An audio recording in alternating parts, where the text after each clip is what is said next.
1,00,000 మంది శివభక్తులతో కలిసి మహారుద్రాక్ష పూజలో పాల్గొనండి. వెంటనే కాల్ చేసి మీ పేరును నమోదు చేసుకోండి. నమస్తే రమ్మగారు. నమస్తే జయ. రమ్మగారు, భక్తి ఉండాలి, దేవుడి మీద నమ్మకం ఉండాలి, గౌరవం ఉండాలి, అన్నీ ఉండాలి. కానీ మూఢ భక్తి అంటాం, అది ఉండకూడదేమో అనిపిస్తుంది. ఎలా అంటే ఓపిక ఉండదు, ఒంట్లో బాగా నీరసం అనిపించేస్తుంది. అయినా ఫాస్టింగ్ ఉండాలనుకుంటారు, అయినా తలస్నానం చేయాలి, లేకుంటే ఈ పూజ చేశాకే తినాలి, ఈ పూజ చేసేటప్పుడు వేరే వాళ్ళని మనం అంటుకోకూడదు. ఇవి అన్నీ అది మూఢ భక్తి ఏమో అనిపిస్తుంది. లేకపోతే పలానా దేవుడికే దండం పెట్టుకోవాలి, ఆయనే మనకి అన్నీ ఇస్తారు. ఇలాంటివి మీరు గమనించారా? ఇవన్నీ ఓ రకం. దేవుడు వచ్చి మా ఇంట్లో అన్నం తినాలనే భక్తి ఇంకో రకం. నిజంగా ఇప్పుడు దేవుడి కోసం వెయిట్ చేయటం, సాయంత్రం ఆ వేళకి వచ్చిన వాడే భగవంతుడిని మనమే భావించి వచ్చిన వాడిని భగవంతుడిగా భావించేయటం నిజంగా. పోని పాతకాలపు కథల్లో అయితే పోనీ ఓ రకం, లేటెస్ట్ కూడా అలాగే ఒక్కొక్కొచ్చి తిన్నది ఆ టైంకి అదే దేవుడా? సరే, ప్రతి వాళ్ళు దేవుణ్ణి చూడాలి. ఇప్పుడు ఒక జంతువు మీదలో నువ్వు దైవాన్ని చూడడం వేరే కదా. ఇప్పుడు మనుషుల పట్ల వాడెవడో కూడా మనకు తెలీదు, దారిపోయే వాడెవడో మన ఇంటికి వస్తే అదేంటి సేల్స్ మ్యాన్ వచ్చినా కూడా బాబా గారే వచ్చి తలుపు కొట్టారండి అనుకున్నానని మొన్న ఆవిడెవరో చెప్తుంటే, ఇవి ఏం రోజులండి మనం గురుచరిత్రలో చదువుతాం, గురుచరిత్రని చదవండి. ఇప్పటికి కూడా అలాగే భావించి వాడెవడో సేల్స్ వాడు వస్తే, సేల్స్ అబ్బాయి వాడు వీడు అనకూడదు పాపం, సేల్స్ కుర్రాడు వస్తే అబ్బాయిని లోపల పిలిచి కాఫీ ఇచ్చి టీ, వాడెవడో బంగారు కొండ కాఫీ టీ దాగి వెళ్ళిపోయాడు. అదే వాడు ఇంకేదైనా ఉత్సాహపడితే మనం ఏం చేస్తాము? నిజంగా మేము చాలా ఆశ్చర్యపోయాం. ఇదేమిటంటే గురుచరిత్రలో తప్పకుండా, నేను కూడా గురుచరిత్ర పారాయణ చేస్తాను ఫ్రీక్వెంట్గా. గురుచరిత్రలో ఉంది ఈ లౌకిక ప్రపంచంలో అలాంటివి జరుగుతాయని 200 ఏళ్ల క్రితం 150 ఏళ్ల క్రితం జరిగిందని 100 మంది భక్తులు వాళ్ళు ఫీల్ అయ్యారు, అది రాశారు. గురుచరిత్రగా చదవాలి కానీ దాన్ని ఇప్పుడు కరెక్ట్గా ట్రూ ఎలా జరిగింది అక్కడ ఉన్నది యథాతథంగా అదే జరిగిందని నువ్వు ఒక్కదానివి ఫీల్ అయితే ఓకే.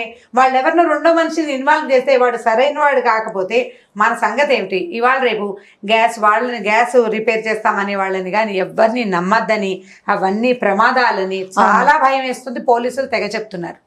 ఈవిడ సేల్స్ అబ్బాయిని లోపల పిలిచి కూర్చోబెట్టి పొద్దున్న చేసిన గారెలు గీర్లు అవన్నీ పెట్టి, అబ్బాయి నాకు వద్దని, కాదు నాయన ప్రసాదం ఇవాళ మా ఇంట్లో పూజని, ఇవాళ బాబాగారు మా ఇంటికి వచ్చారని ఫ్రెండ్స్లో ప్రకటించారు. వారు ప్రకటించిన తర్వాత అవునా ఎలాగా ఏమిటి అంటే, ఒక సేల్స్ మా అబ్బాయి రూపంలో వచ్చారు. భక్తుల్ని అవమానించే ఉద్దేశం కాదమ్మా, నాకు ప్రగాఢమైన విశ్వాసం ఉంది బాబాగారి మీద, నేను చాలా గట్టిగా నమ్ముతాను. ఇంకా నేను బాబాగారిని చెప్తున్నా, మేము అలా అన్నం తాత అంటాం, పిల్లలకి తాత కూడా వచ్చింది దండం పెట్టు అని చెప్తాం, మేము అంత ఇష్టం. కాకపోతే దాన్ని మన రెగ్యులర్ లైఫ్లో ఇంప్లిమెంట్ చేస్తామంటే ఎట్లా? పాత కథలు చదువుతుండే వాళ్ళని చిన్నప్పుడు, ఆ కథ గుర్తొచ్చిందనమాట ఆవిడ చెప్పిన విధానానికి. నేను చాలా ఆశ్చర్యపోయాను. ఈ రోజుల్లోనా? మరి నిజంగానే చెప్తున్నా నేను, ఇందులో నమ్ముతారు. ఇక పూజ చేసుకుంటుంటే పువ్వు రాలిందండి అని చెప్తుంటుంది. పువ్వు పడ్డము, పువ్వులు సహజంగా పడతాయి, చెట్టు నుంచి పువ్వు రాలుతాయి, పట్టం మీద నుంచి పువ్వు రాలుతుంది. రాలింది, నీకు సంతోషం కలిగింది, పోనీ ఓ పువ్వు రాలింది, సినిమాటిక్ గా రాలింది అనుకుందాం, నువ్వు సంతోషించు. అందరికీ చెప్తే నీ తెలుగు తక్కువతనం కనపడుతూ ఉంటుంది కదా, అందులో పువ్వు రాలింది బాగుంది, పోనీ చెప్పుకోవడానికి కూడా బాగానే ఉంది.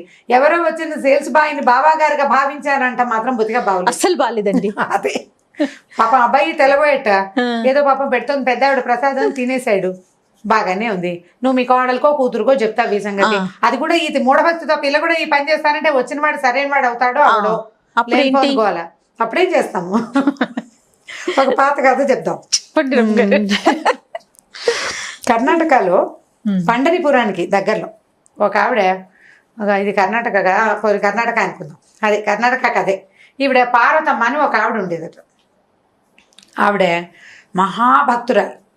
ఆవిడ భర్త ఏమో గవర్నమెంట్ ఉద్యోగం ఉండేది, అంటే అప్పటికి ప్రభుత్వం రాజుగారి దగ్గర ఉద్యోగం చేసేవాడు. వాళ్ళు ఈ రాజుగారి దగ్గర ఉద్యోగాలు చేసే అందరూ ఆ కొలువుకి దగ్గరలో ఉండేవాళ్ళు కాదు. పక్క ఊళ్ళల్లో ఏదైనా ఇల్లు వాకిళ్ళు ఉంటే పెళ్ళాం పిల్లల్ని ఊళ్ళల్లో పెట్టి అవసరమైనప్పుడు కచేరీకి వెళ్ళి పని చూసుకుని మళ్ళీ 10 రోజులు అక్కడ స్పెండ్ చేసి మళ్ళీ వెనక్కి ఊళ్ళకి వస్తూ ఉండేవాళ్ళు అనమాట. ఈ రామకుట్టి ఆవిడ భర్త పేరు. ఈ కుట్టిగారు వెళ్ళిపోయి కొలువులో ఉంటూ ఉండేవాడు, ఆవిడ ఒక్కతే ఉండేది. ఆవిడ 2 ఆడపిల్లలు ఉన్నారు, వాళ్ళకి కాస్త పెళ్ళిళ్ళు అయిపోయినాయి. అప్పట్లో ఏమిటి ప్రయాణాలు అవి ఇంత సులువు కాదు కదా, ఎక్కడో ఉండేవాళ్ళు అమ్మాయిలు, వాళ్ళు ఏం వచ్చేవాళ్ళు కాదు. ఇవిడ ఒక్కతే ఉండి అసలే భక్తురాలు కదా, రోజు సుబ్రహ్మణ్య స్వామి దేవస్థానానికి వెళ్ళేదిట. వెళ్ళి దేవా నేను చేసిన ప్రసాదాలు తినడానికి మా ఇంటికి ఎప్పుడు వస్తావు నాయన, నా చేత్తో ఒక ముద్ద పెడతాను నాయన అని ప్రార్థించేదిట. ప్రతిరోజు ఓ ముద్ద పెడతాను అని ప్రార్థిస్తుంటే ఆ గుడి పూజారి ఒకరోజు అలాగే రేపు సాయంత్రం మీ ఇంటికి వచ్చి నీ కోరిక తీరుస్తానని ఈ దేవుడు వెనకాల నుంచుని చెప్పాడు. ఆవిడ మూఢభక్తికి నవ్వొచ్చేది మొదట్లో. క్రమంగా ఆయన ఏమనుకున్నాడంటే ఓ రోజు వెళ్ళి తింటే ఆవిడ సరదా తీరిపోతుంది కదా అని ఆయన ఇలా అన్నాడు. అనేసరికల్లా ఆవిడ అమ్మో భగవంతుడు పలికాడు, మొగస్వరం అంటే పురుష స్వరం వినపడింది. సుబ్రహ్మణ్యము మరి పురుషుడు కదా, సింక్ అయింది. మనం కొలిచేదేమో బాలసుబ్రహ్మణ్యం, ఇంతే ఉన్నాడు. ఆయనకి బాల గొంతు ఉండాలి, పెద్ద గొంతు ఉండకూడదని ఆవిడకి రాదు. మురుగన్ అంటే పెద్దవాడు కాదు, బాలమురుగన్ కదా, ఇంతే ఉంటుంది విగ్రహం. పరమ ముద్ద చెలగా చిన్నగా 6-7 ఏళ్ల పిల్లవాడి మొహం కనపడుతుంది. సో కాబట్టి మురుగన్ వస్తానన్నాడు, సుబ్రహ్మణ్యమే స్వయంగా వస్తాడని ఆవిడ చక్కగా సాయంకాలం అతిరసాలు ఇతరసాలు పాయసాలు పులిహోరలు దద్దోజనాలు చేతొచ్చినన్ని చేసి పారేసేసింది. పెట్టుకుని కూర్చుంది సాయంకాలం వంట చేసుకుని. ఆవిడేదో పాటలు పాడుకుంటుంది. ఏమైంది సాయంకాలం ఆ దారిలో ఈ భక్తులు అంటే కొంతమంది సన్యాసులు భిక్షకులు రోడ్ల మీద వెళ్ళేవాళ్ళు ఒక ఆయన కనపడ్డాడు. వాకిట్లో వచ్చి అమ్మ మంచినీళ్ళు ఇవ్వమన్నాడు. అనేసరికల్ బొట్లు గిట్లు పెట్టాడు, పట్టివర్ధనాలు ఇక్కడి నుంచి ఇక్కడికి, పట్టివర్ధన నిలువు కాదు అడ్డాలు పెట్టాడు, విభూది కట్లు కనపడుతున్నాయి. సన్యాసులు అనేసరికల్లా వీళ్ళు ఏం చేస్తారంటే భిక్షకులు సన్యాసి వేషధారణ వేసుకుంటే ఆరెంజ్ కలర్ వస్త్రం ధరిస్తారు, బొట్టు పెట్టుకుంటారు, అడ్డబొట్టు విభూది కనపడేసరికల్ ఇంకేమింది సుబ్రహ్మణ్యం బ్రహ్మచారులే కనపడుతున్నాడని ఆయన చేతులు గుచ్చేసుకుంది. ఆయన వచ్చావా నాదంటే అనేసరికి తెల్లబోయి అమ్మ నేను బిచ్చగాడిని, భిక్షుకుడినమ్మా నేనంటే. భిక్షుకుడివి కాదు నాకు తెలుసు, నాకు పొద్దున్నే స్వామి ఆనతిచ్చాడు దేవాలయంలో, వస్తాను సాపాటికని, భోజనానికి వచ్చావు రానాయనా అని లోపలికి వచ్చింది. నేను భయం వేసింది, వీళ్ళ ఇంట్లోకి వెళ్తే చుట్టుపక్కల వాళ్ళు ఎవరైనా చూస్తే బిచ్చగాడు ఇంట్లోకి ఎందుకు వచ్చావు అంటారేమోనని భయపడుతూనే వెళ్ళాడు. ఆవిడ చక్కగా ఆకేసింది, అన్నం పెట్టింది, ఇన్ని రకాల పదార్థాలు వడ్డించింది, మొత్తం పదార్థాలన్నీ వడ్డించింది. ఆకులు వడ్డించి ఆయనకి భోజనం పెడితే ఆయన భయపడుతూనే తింటున్నాడు. ఎవరైనా వస్తే చస్తామేమో, ఇంట్లో ఎవరు లేరు, ఏ మగవాళ్ళు బయట నుంచి ఎవరైనా వచ్చి బిచ్చగాడికి అన్నం పెడుతున్నావా అని ఈవిని తిట్టి ఇంట్లోకి వస్తావురా అని నన్ను కొడితే ఏం చేయాలరా అని భయంగా ఉంది. కానీ పదార్థాలు ఏమో మధురంగా ఉన్నాయి. ఈవిడ చక్కగా సుబ్రహ్మణ్యం అవి ఇవి శ్లోకాలు చదువుకుంటూ, అంటే మరి స్వామి భోజనం చేసినప్పుడు శ్లోకాలు స్తోత్రాలు చదవద్దు, ఈవిడ భక్తిగా గానంలో మునిగింది, పాటలు పాడుతోంది, చక్కగా భజన చేస్తోంది. దేవుడు మరి అన్నం తింటుంటే మరి చెయ్యొద్దు. సరే తిన్నాడు శుభ్రంగా. తినేసరికల్లా తలుపు ఈ భోజనం అయ్యింది, తలుపు మోగింది. వాకిలి తలుపు మోగేసరికల్లా ఈవిడ వెళ్ళి తలుపు తీసింది. పూజారి గారు చక్కగా బొట్టు గిట్టు పెట్టుకుని పంచ కట్టుకుని రెడీగా నుంచున్నాడు.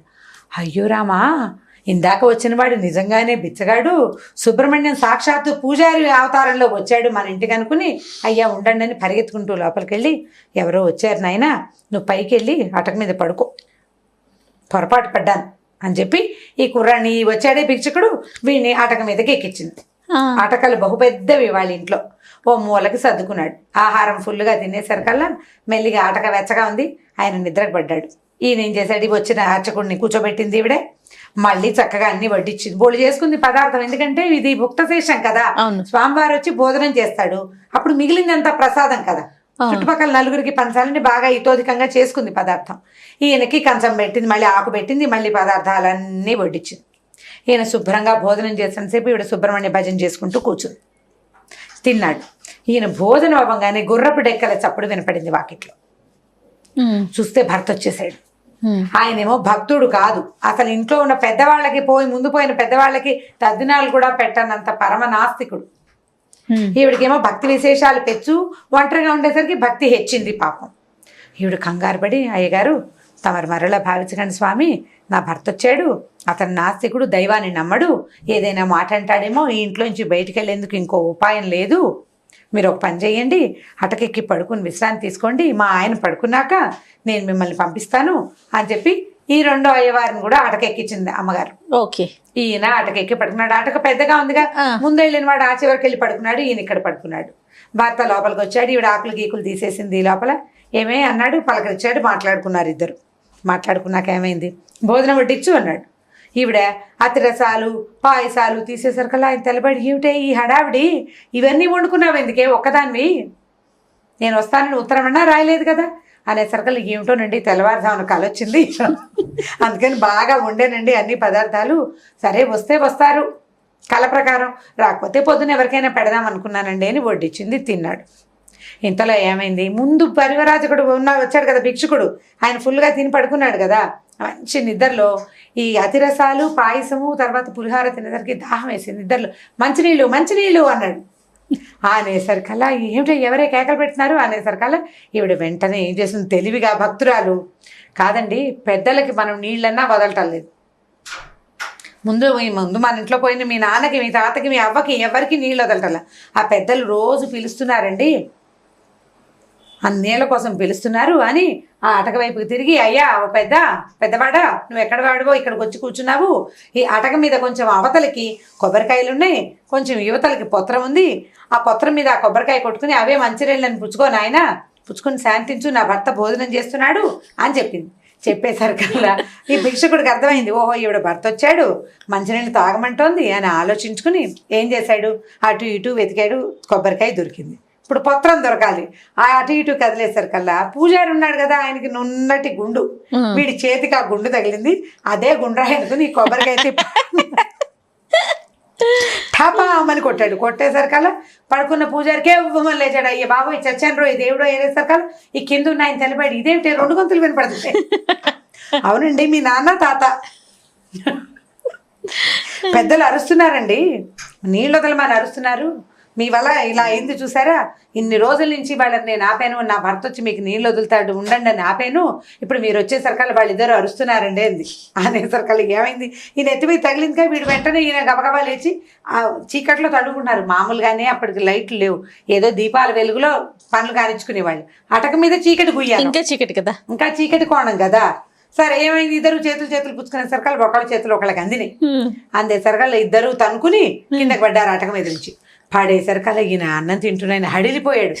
బాబోయ్ పెద్దలు ఇంట్లో దూకేస్తున్నారనుకుని ఆయన ఒక్క గంతులో పరిగెత్తుకుంటూ బయటికి వెళ్ళిపోయాడు.